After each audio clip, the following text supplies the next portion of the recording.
and that I nearly lost the business multiple times, and I would actually argue it's made me and my partner a lot stronger. Do you think clients struggle with saying no sometimes? Oh, yeah. Yeah. Because I think there's a mindset of, in some ways, you could say it's there's going to be no more work out there. The work's not going to be there. I haven't structured my finances or my business. And so, like, this was a problem I had in end of 23 into 24, which was I was overspending every month in comparison to what was coming in, right? Yeah. And I wasn't doing the financial work to build a foundation to allow me to be able to have the freedom to be lean enough from a cash flow point of view to do the other growth things that I needed to do to continue to then grow. But I was coming from a place of, I need this to make me money today. I need this to make me the money next week, because I have bills at the end of the month that, to be honest, at that time, I didn't know where the money was coming from. Yeah, you know. And that's typical, especially in the early days of running a business. But the problem is you become so busy running around doing those jobs, and I'm just as guilty of it.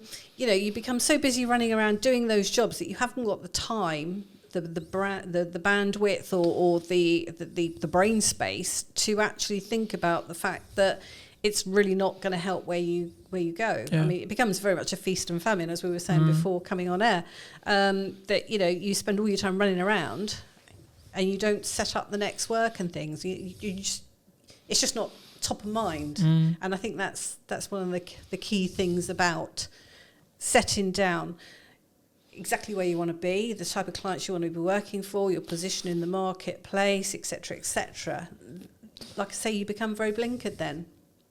I think there's lessons and stages, right? I think I'm always of the mind where I'm very grateful that happened, and that I nearly lost the business multiple times. And I would actually argue it's made me and my partner a lot stronger, because she's seen another side of me. Like, now everything's sunshine and rainbows in comparison, right? Yeah.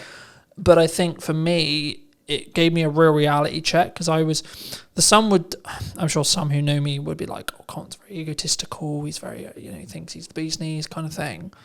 And I was like, yeah, but actually I know I've got a skill set now that's, when my back's against the wall, I'm in a corner, I know I can get out. Yeah. And I think that for me, that's a different power, if you could say, a different confidence, a different resilience. And I think that's the thing that's maybe lacking